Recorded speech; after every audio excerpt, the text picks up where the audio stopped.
Beberapa ibu-ibu yang sedang memilih-milih ikan dari pedagang ikan keliling, rupanya saat itu sedang asyik menggunjing dengan raut wajah serta tatapan yang sepertinya sangat tidak suka pada keluarga yang sedang mereka bicarakan. Suaminya nggak kerja, tapi beli ikan, beli ayam tiap hari. Mana setiap tahun lahiran? Ujar salah satu ibu-ibu yang memakai daster berlengan panjang. Iya ya bu, mending kalau anaknya hidup. Nah ini mati terus. Saya curiga deh, jangan-jangan pesugihan dan anaknya dijadikan tumbal. Sahut ibu-ibu yang saat itu memakai perhiasan paling besar di antara ibu-ibu lainnya. Si ibu-ibu tukang sayur pun hanya bisa menghela nafas panjang saat mendengar para pembelinya malah asyik menggibah. Tak lama kemudian terlihat seorang wanita yang tengah hamil tua berjalan ke arah si tukang sayur. Wajahnya teduh dan terlihat penuh keramah tamahan. Saya beli ayamnya yang ini ya bu, sama sop-sopan dan kentang 3 buah. Berapa semua jadinya? Kata si wanita hamil itu. Oh, kalau ayamnya yang ini kena 3 kilo, sekilonya 50.000. Besar soalnya. Jadi tambah ini sama ini semuanya 167.000 bu. Si wanita hamil itu langsung mengeluarkan dompetnya yang berisi sangat banyak sekali uang 100 ribuan. Ini bu, kembaliannya ambil saja, kata si wanita hamil itu sembari tersenyum. Iya bu, ambil aja. Untung itu dikasih kembalian. Kalau sama kami kan sering ditawar. Maklum lah, suami kami ini kan susah. Kerja keras banting tulang, bukan yang nguyang. Ujar salah satu ibu-ibu di sana dengan nada yang menyinggung. Tapi si wanita hamil itu tetap tersenyum. Dan dengan sangat sopan, ia pun meninggalkan tukang sayur dan ibu-ibu yang masih berkata-kata kasar dan menyinggung, yang semua itu ditujukan untuknya.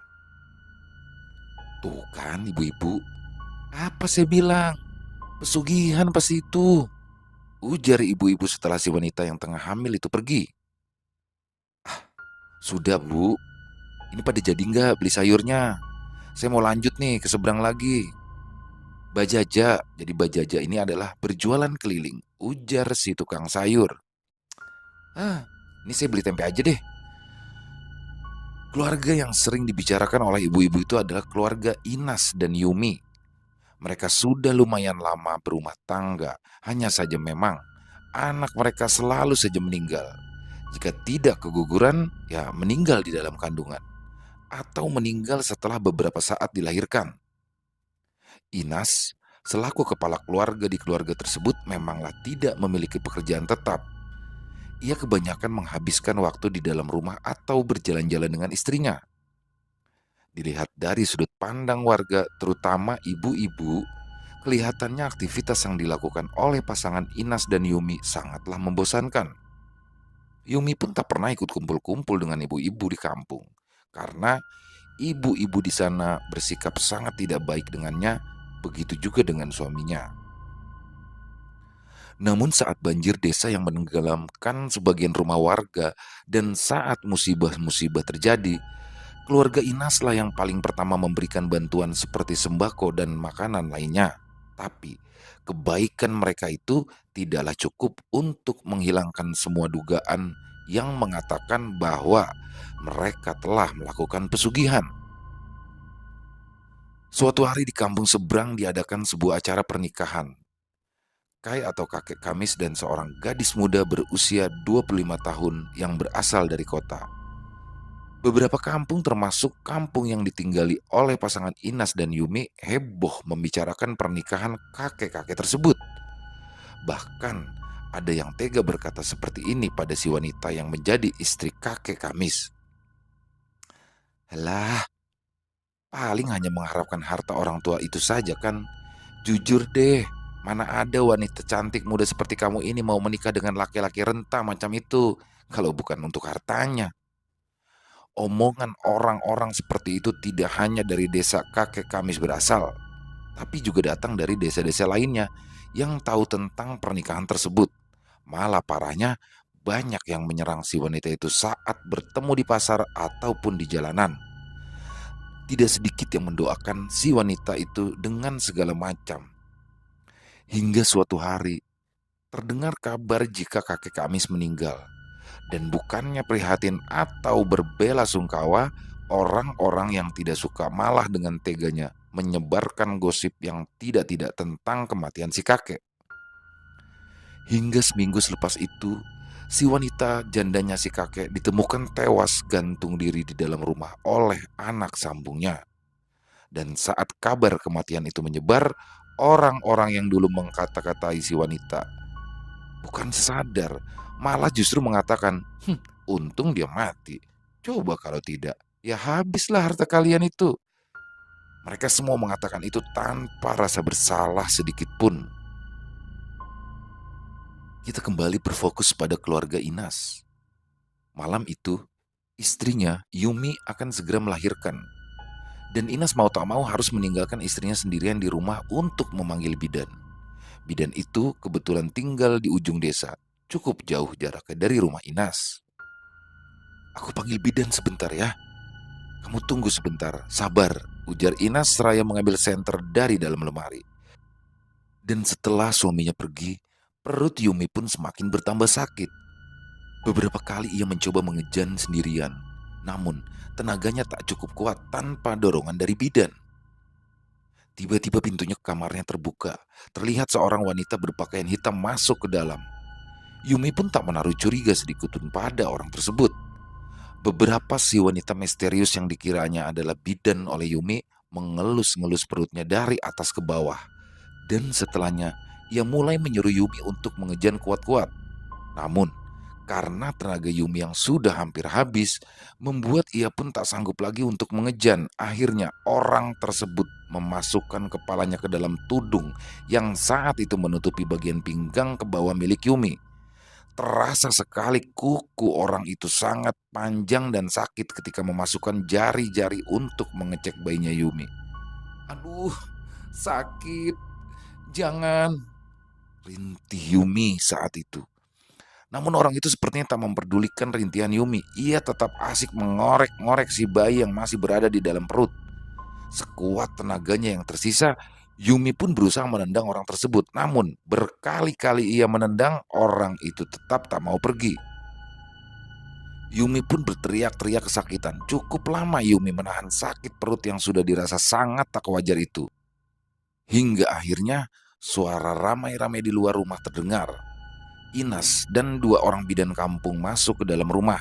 Dan saat mereka masuk ke dalam kamar, orang yang tadi berada di tengah kaki Yumi langsung berlari. Astaga, kejar, kejar makhluk itu, teriak bidan. Tangan sosok itu penuh darah saat ia terjun dari jendela ke tanah. Inas pun ikut terjun dari jendela, namun kakinya terkilir saat sampai ke tanah. Akhirnya sosok itu pun tak terkejar. Sial, umpat Inas. Sementara di dalam rumah terdengar rintihan istrinya. Rintihannya begitu memelas. Saat Inas masuk ke dalam kamar, ia pun melihat dua bidan itu masih berusaha membantu mengeluarkan si bayi. Berkali-kali Yumi diberikan air rendaman sirih, namun bayinya seperti masih enggan untuk keluar. Setelah perutnya dielus-elus dan didorong oleh bidan, barulah sang bayi yang sangat ditunggu-tunggu kelahiran itu keluar. Tapi beberapa saat, bayi itu tak kunjung menangis, bahkan nafasnya melemah.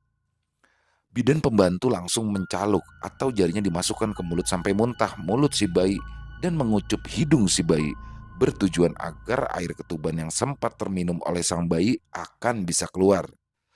Dan setelah beberapa kali melakukan pertolongan pertama pada anak Inas dan Yumi, akhirnya bayi tersebut mulai bergerak dan nafasnya kembali teratur. Alhamdulillah, syukurlah, gumam si bidan. Akan tetapi meskipun keadaannya sudah stabil, sang bayi tak juga menangis. Ada luka di bagian kepalanya, ujar bidan yang lebih muda. Ubun-ubunnya kena? Tidak, Ma. Oh, baik.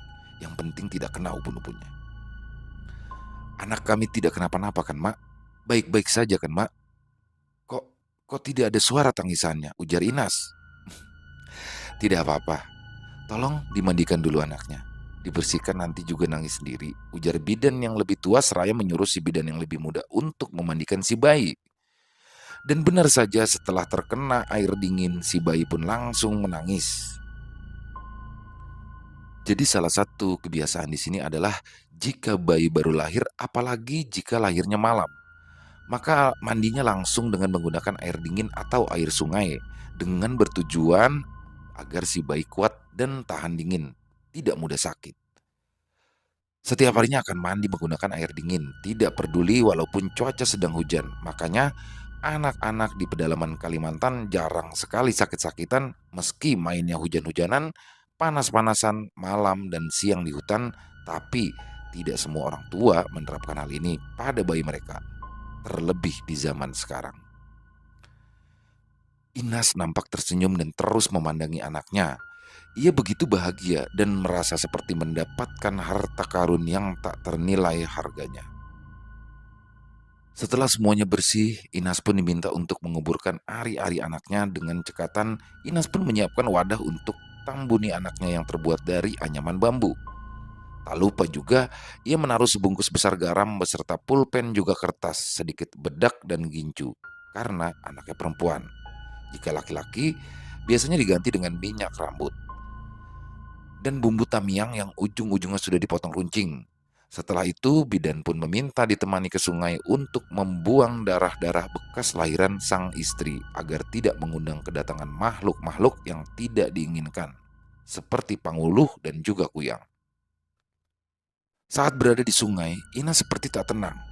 Sementara bidan tadi masih mencuci dengan diterangi oleh cahaya bulan, tiba-tiba jarik yang masih ada bekas dari Yumi itu pun ditarik oleh sesuatu dari dalam air. Tarikannya begitu kencang dan kuat membuat si bidan ikut tercebur ke sungai. Inas yang menyaksikan kejadian aneh itu pun langsung ikut terjun ke dalam sungai untuk menyelamatkan sang bidan. Sayangnya, meskipun si bidan sudah berhasil diselamatkan, tapi bahala yang berdarah itu hilang di bawah makhluk yang menariknya ke dalam air tadi. Bahalainya, bahalainya hanyut. Masih ada darah dari istrimu, ujar si bidan gemetar antara takut dan cemas. Mereka berdua pun langsung kembali ke rumah Inas karena takut terjadi apa-apa pada Yumi. Sesampainya di rumah, rupanya Yumi sudah dibersihkan, tapi ia masih terlihat lemas dan pucat. Perlahan-lahan dia pun menceritakan semua yang ia alami saat akan melahirkan tadi pada suaminya. Sudah, jangan dipikirkan lagi. Yang penting sekarang kamu dan anak kita sudah aman dan baik-baik saja, ucap Inas. Dan keesokan harinya, pagi-pagi sekali, bidan sudah merebus kalakai atau lambiding atau pakis merah untuk sayur Yumi makan. Sekalian juga untuk menambah darah. Namun, baru satu suap saja, Yumi pun sudah berhenti.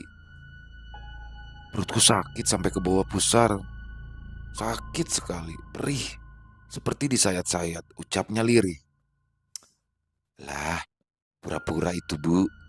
Kita lahiran, mana ada yang diganggu seperti itu, ujar ibu-ibu yang sedang berkumpul di sungai saat itu saat mendengar cerita dari bidan yang membantu proses kelahiran anak Inas dan Yumi.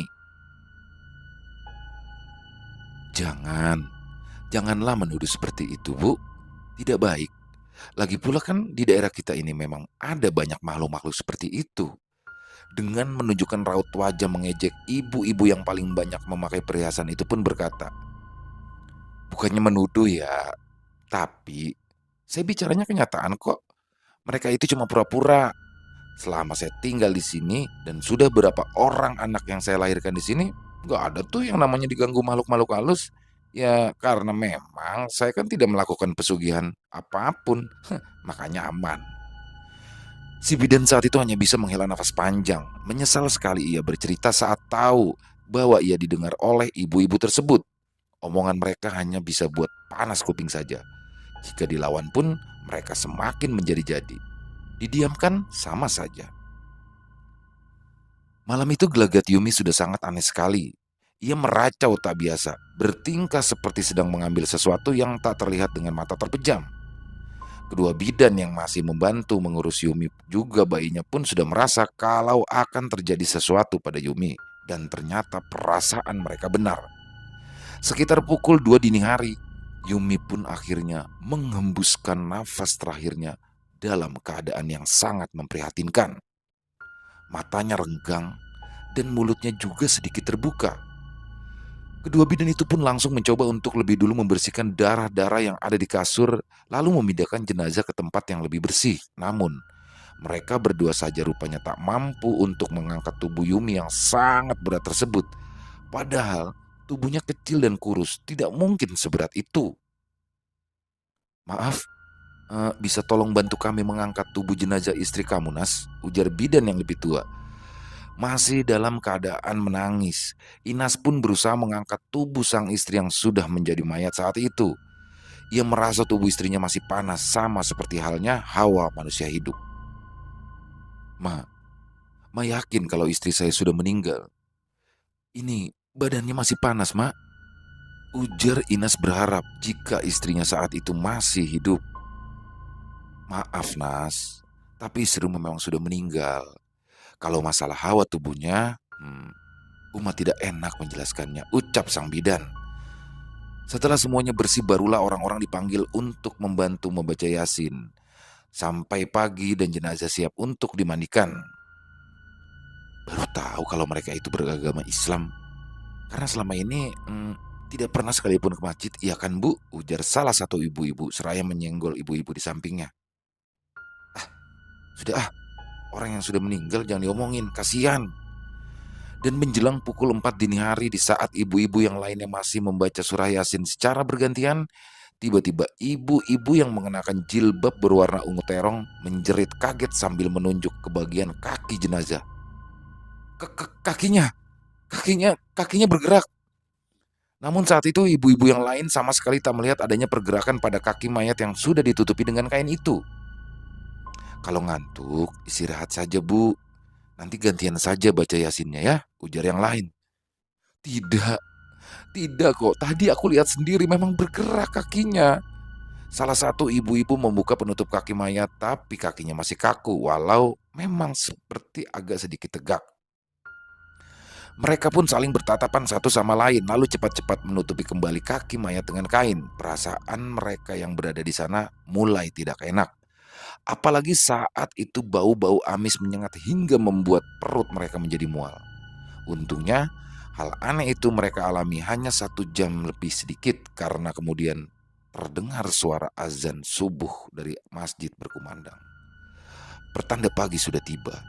Mereka pun bergantian untuk melakukan sholat subuh. Setelah itu, tempat pemandian jenazah mulai dipersiapkan. Bapak-bapak juga mulai ikut membantu mengambil air ke sungai untuk keperluan memandikan jenazah. Saat jenazah dimandikan, kejadian aneh kembali dirasakan oleh para tukang pemandi jenazah. Bagian kaki Yumi tegak dan kaku, sulit untuk dibenarkan. Mata dan mulutnya juga tidak bisa dirapatkan hingga membuat air banyak yang masuk melalui mulut jenazah yang terbuka. Menurut orang-orang, ciri-ciri mata dan mulut mayat yang renggang tak bisa ditutup, seperti itu sedang menunggu seseorang untuk dia jemput, entah itu suami, anak, atau orang tuanya, ataupun juga dari pihak keluarga si mayit. Dan ciri-ciri kakinya yang tegak itu konon pencirian kalau ia kelak akan bangkit kembali dalam wujud yang berbeda. Wallahu alam. Selesai dimandikan, jenazah pun langsung dikafani. Ketika akan mengikat tali pocong, di bagian kaki jenazah tiba-tiba tercium bau busuk yang menyeruak, membuat orang-orang di situ saling pandang satu sama lain dengan penuh kebingungan. Namun mereka pun tetap melanjutkan prosesnya, meskipun bau busuk semakin menyengat. Saat jenazah dimasukkan ke dalam keranda, lalu ditandu menuju area pemakaman, langkah demi langkah terasa semakin bertambah berat. Keringat membasahi baju para penandu jenazah di pagi yang mendung itu. Dan jenazah pun semakin bertambah berat di setiap langkah menuju liang lahat. Inas terlihat menangis sesenggukan sambil menggendong bayinya. Di belakangnya, beberapa ibu-ibu juga terlihat sedang asik menggosip, membicarakan tentang keanehan-keanehan yang terjadi pada jenazah. Setelah jenazah selesai dikebumikan, proses pembacaan talqin pun dimulai. Angin berhembus sangat dingin menyengat tulang sepanjang pembacaan talqin. Dan singkatnya seusai itu, satu persatu orang-orang pun pulang ke rumahnya masing-masing. Yang masih berdiri di dekat makam almarhumah Yumi hanyalah suami dan bayinya. Dan saat ia akan pergi, suara jeritan panjang pun terdengar di sekitar pemakaman. Inas mengedarkan pandangannya ke sekeliling area pemakaman, namun tak ada siapapun di sana, hanya suara gemerisik daun yang ditiup oleh angin, menciptakan bunyi yang membuat bulu kuduknya merinding saat itu. Malam hari pertama setelah kematian Yumi, dari sore hingga sehabis isya rumahnya didatangi banyak orang yang diundang untuk menurun tanah. Selepas acara tahlilan, orang-orang pun pulang ke rumahnya masing-masing. Begitu juga dengan kedua orang bidan yang telah membantu persalinan almarhumah Yumi. Tinggallah Inas dan bayinya. Semakin malam suasana semakin dingin dan sepi. Hanya sesekali terdengar suara kretek benda di dapur yang kemungkinan sedang ada tikus yang memakan bekas-bekas makanan tadi. Inas pun meletakkan anaknya di atas kasur dan ia juga ikut merebahkan diri di samping anaknya. Saat tengah malam, Inas terbangun karena merasa sangat kehausan. Perlahan-lahan ia pun melepaskan pelukannya pada tubuh si bayi. Ia berjalan pelan ke arah dapur untuk mengambil air. Namun, saat ia baru saja akan menenggak air putih tersebut, anaknya terdengar menangis dengan sangat kencang di dalam kamar. Buru-buru ia meletakkan gelas itu ke atas meja dan berlari ke arah kamar. Inas pun berusaha menenangkan anaknya. Ia memeluknya sambil berkata, "Tidak apa-apa, Nak. Ada Abah di sini." Namun tangisan bayinya malah semakin kencang, bahkan suaranya sudah parau. Setelah beberapa saat tak mampu mendiamkan tangisan anaknya, Inas pun akhirnya menangis. Ia sangat bersedih dan terpukul. Kesedihan karena baru saja kehilangan sang istri dan gagal menenangkan anaknya bercampur menjadi satu. Hingga akhirnya sekitar pukul 2 dini hari barulah anaknya berhenti menangis. Inas masih menggendong-gendong anaknya karena takut jika diletakkan di kasur anaknya akan kembali menangis. Ia duduk bersandar di dinding, matanya menatap gambar ia dan istrinya yang terpajang di dinding. Hingga tak terasa air mata kembali mengalir dari kedua sudut matanya. Pikirannya saat itu kembali melayang ke beberapa waktu sebelum istrinya meninggal. Andai waktu itu bisa diulang kembali, aku tak akan meninggalkanmu sendirian malam itu, batin Inas. Malam itu merupakan malam manigahari. Malam manigahari tahlilan di rumah Inas. Inas duduk di atas kasur sambil menggendong anaknya. Dan pada saat bidan masuk ke dalam untuk menggantikan Inas menjaga anaknya, ia pun berjalan ke dapur untuk mengambil sesuatu. Namun saat ia tiba di pintu penghelat antara dapur dan lorong kamar kosong di rumahnya, ia mendengar ibu-ibu di dapur yang tengah membicarakan tentang kejadian-kejadian aneh yang sudah 2 malam ini dirasakan oleh beberapa warga dan mengaitkan semua itu dengan keanehan pada jenazah Yumi 3 hari yang lalu. Mereka seakan menuduh jika Yumi sudah menjadi arwah penasaran dan mulai meneror seluruh warga. Brak! Inas membanting gelas tepat di atas makanan yang sudah tersusun rapi. Dasar mulut-mulut api. Kalian ini selalu saja membicarakan orang lain tanpa pernah bercermin. Sudah benarkah hidup kalian, hah? Atau apakah kalian mendapatkan harta yang berlimpah setelah bergibar ria? Bentak Inas dengan raut wajah penuh kemarahan. Ibu-ibu yang berada di sana pun menjadi terdiam dan menunduk. Ada beberapa di antaranya langsung keluar dari dapur melalui pintu belakang karena malu telah dibentak seperti itu oleh tuan rumah. Aku bertanya pada kalian, hah? Apakah keluargaku pernah mengganggu kalian, hah? Sehingga kalian ini selalu saja menyenggol-nyenggol keluargaku. Tolong jelaskan apa yang salah dari keluargaku. Apa? Beberapa bapak-bapak pun mencoba menenangkan Inas agar lelaki itu tak berbuat lebih jauh lagi karena ibu-ibu di dapur itu sudah benar-benar sangat ketakutan. Sejurus kemudian Inas pun membubarkan orang-orang yang berada di rumahnya hingga menyisakan kedua bidan yang saat itu masih berdiri di dekat pintu kamar. Kalian juga boleh pulang, ujar Inas seraya mengambil bayinya. Setelah rumahnya sudah sepi, Inas pun menangis. Sampai tengah malam ia tak bisa tidur. Perasaannya saat itu masih dipenuhi dengan emosi karena ibu-ibu yang menyebut istrinya telah menjadi hantu. Tiba-tiba terdengar suara ketukan dari luar rumah. Ketukannya begitu sangat nyaring dan terdengar sampai ke dalam kamar. Dengan langkah pelan ia pun berjalan ke arah pintu. Saat pintu terbuka, terlihat sesosok putih melayang-layang di depan pintu, membuat Inas kaget dan ketakutan. Cepat-cepat ia pun menutup pintu lalu bersembunyi ke dalam kamarnya. Inas memeluki anaknya dengan sangat erat di atas kasur sambil menutup kedua matanya. Suara gagang pintu yang berusaha dibuka dari luar. Biarkan, biarkan aku menggendong anakku, ujar suara dari luar lirih. Inas ketika membuka matanya saat mendengar suara tersebut. Ia diam. Ia diam untuk memastikan lebih jauh apakah suara itu benar-benar milik istrinya atau bukan. Namun berkali-kali didengar suara itu pun tetap tak berubah sampai akhirnya Inas pun memberanikan diri bertanya. Kau, kaukah itu Yumi? Tanyanya dengan hati deg-degan antara takut, bingung, dan senang. Iya, aku Yumi. Tolong bawa kemari anak kita. Aku ingin sekali memeluknya. Balas suara tersebut. Tidak, tidak. Kau sudah mati. Kau tidak mungkin kembali, ujar Inas seraya memeluk anaknya lebih erat lagi. Sebentar saja, sebentar saja. Aku ingin sekali memeluknya. Brak! Pintu terbuka dengan sangat keras. Sosok Yumi terlihat seperti melayang-layang lalu mulai masuk ke dalam kamar. Jangan, jangan sentuh anak kita, Yum. Kamu sudah mati, Yum, ujar Inas takut.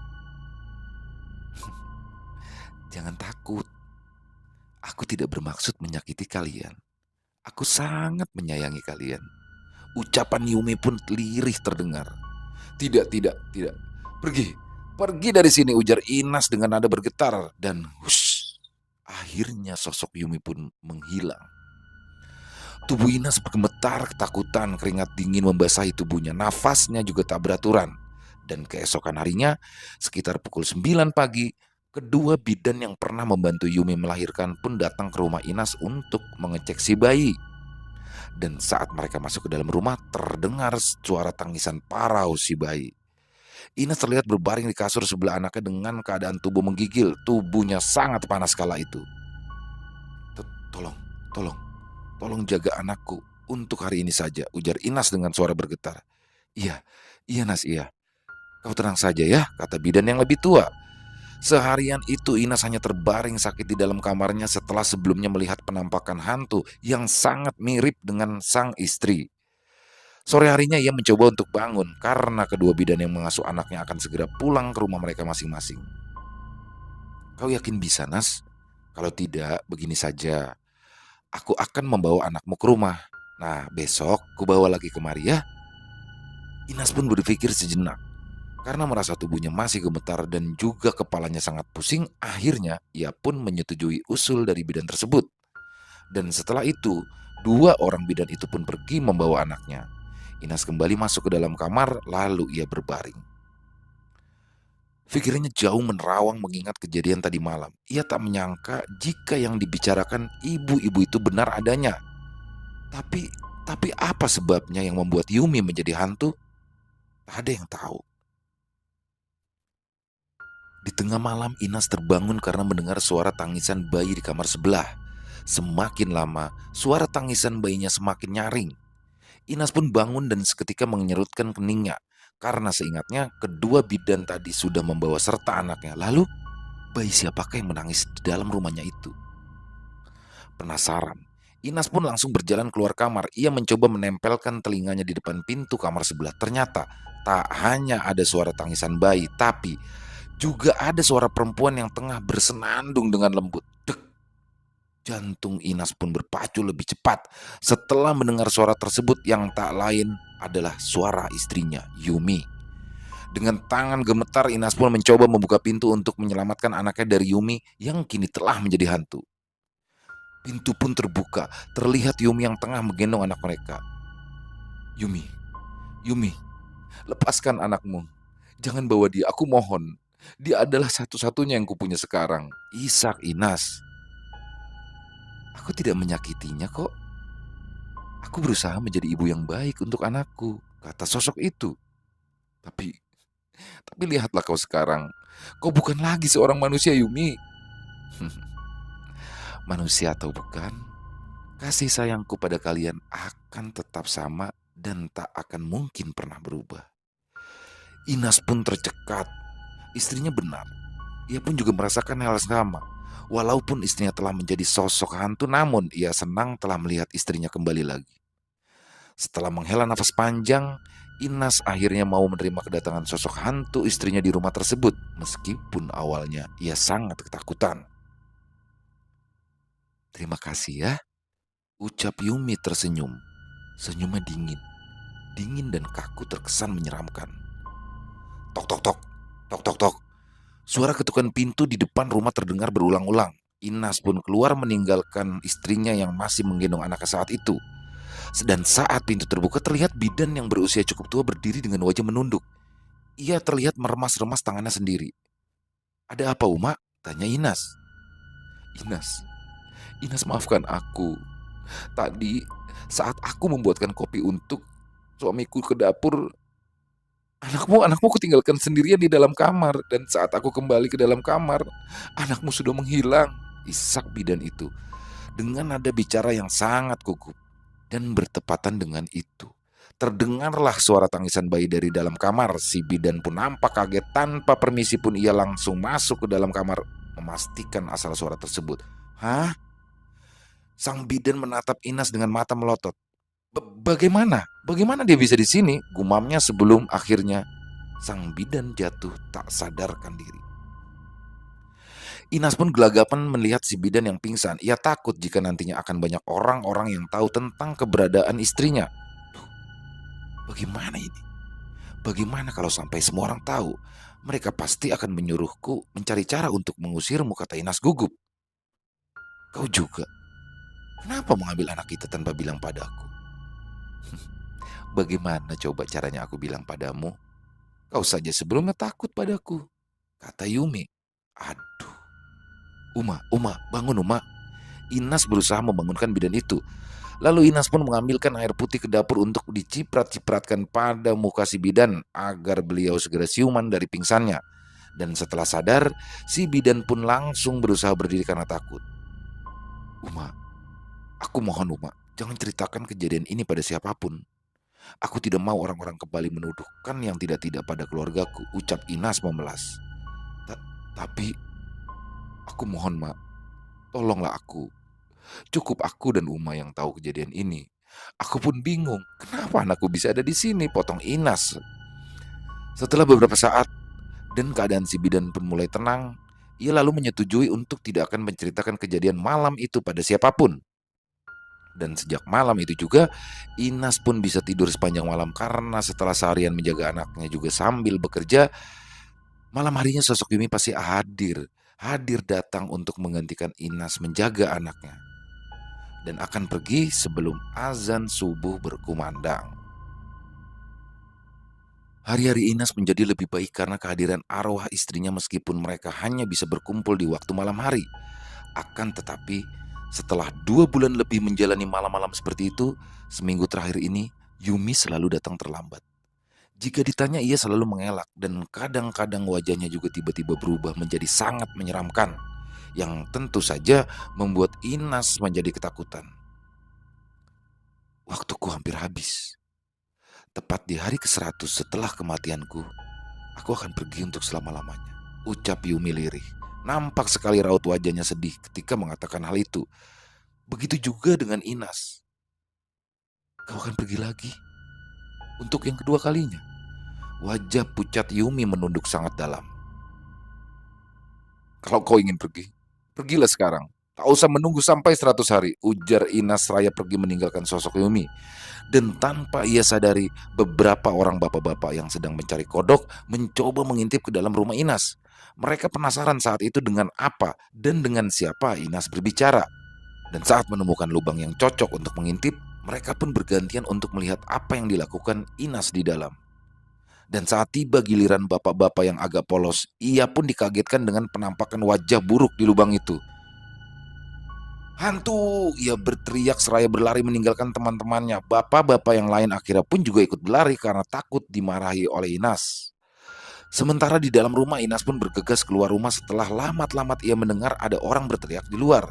"Hei, siapa itu?" teriak Inas seraya berjalan ke tanah. Ia berkeliling rumahnya untuk mencari tahu apa yang sudah dilakukan oleh orang-orang tadi di sekitar rumahnya.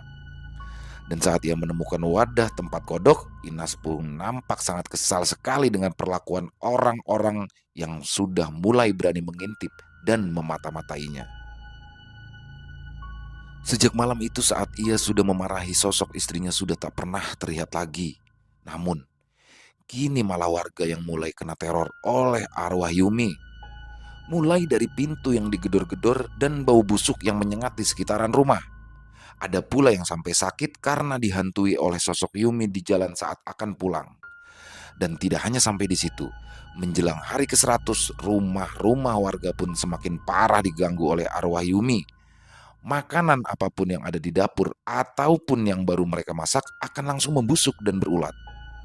Warga pun mulai resah dengan kejadian-kejadian aneh yang mereka alami. Beberapa orang tua di desa itu diminta untuk berbicara baik-baik kepada Inas agar mau mencari cara untuk mengusir hantu istrinya tersebut dari kampung mereka.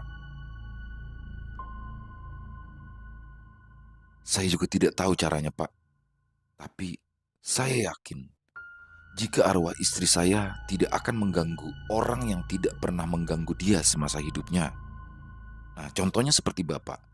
Apakah Bapak pernah mengalami semua kejadian aneh ini? Para tetua desa pun saling pandang satu sama lain. Ya, memang yang dikatakan Inas memanglah benar adanya. Karena selama ini teror arwah Yumi dimulai, mereka sama sekali tak pernah merasa diganggu. Memang, memang semua orang yang memiliki dosanya masing-masing yang akan mereka pertanggungjawabkan di hadapan Tuhan. Tapi apakah pantas mereka bangga dengan dosa-dosa itu? Selama hidup di sini, keluarga saya selalu mendapatkan fitnah. Kami dibilang melakukan pesugihan, menumbalkan anak, dan lain-lain. Dan dengan bangga mereka bergibah tentang fitnah keburukan keluarga kami. Orang-orang itu yang hanya menilai seseorang dari tampilan luarnya. Apa kesalahan kami pada mereka? Apa, Pak? Begini, Nainas. Kalau masalah itu kami memang pernah dengar. Kami juga sudah mencoba mengingatkan agar mereka tidak terus-terusan menyebarkan berita-berita yang belum pasti kebenarannya. Ya, tapi seperti yang Nak Inas ketahui, warga di sini memang sangat senang membicarakan keburukan-keburukan orang lain, mengomentari kehidupan-kehidupan orang lain. Seolah itu semua sudah menjadi candu di sini. Kami sangat mengharapkan jika Nak Inas ini mau memaafkan mereka. Saat istri saya sudah meninggal pun, mereka terus saja membicarakan istri saya, mengatakan hal-hal yang tidak baik pada almarhumah. Sampai-sampai malam itu, saya sudah tak bisa lagi menahan emosi yang meluap-luap di hati saya.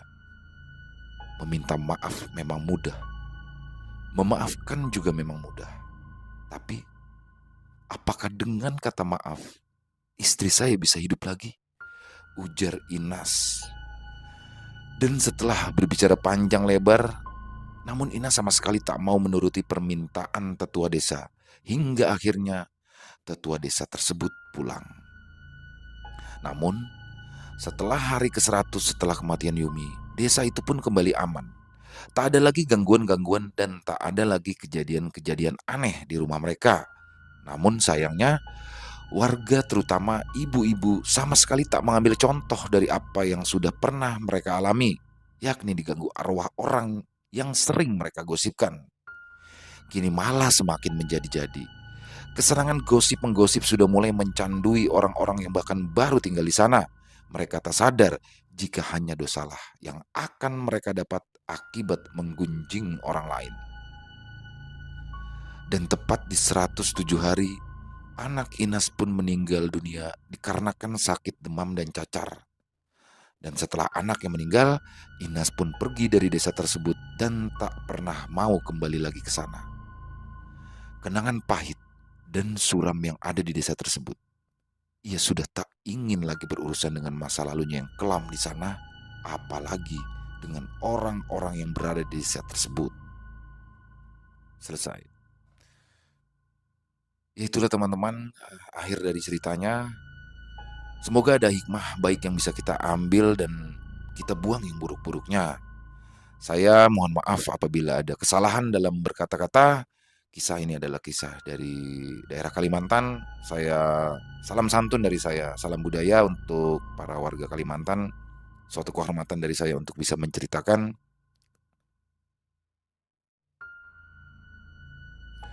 Dan yang punya pendapat lain silakan bisa tulis di kolom komentar, yang suka dengan ceritanya bisa klik tombol like. Dan bagi yang belum subscribe silakan bisa diklik tombol subscribe-nya untuk bisa mendapatkan notifikasi dari konten-konten kami yang akan kami upload di kemudian hari, yang pasti tidak kalah horornya. Dan sekali lagi saya Ilo pamit undur diri. Sampai jumpa lagi di konten-konten kami selanjutnya yang tak kalah horornya, masih bersama Extreme Movie. Salam sehat, sukses selalu untuk kita semua. Amin.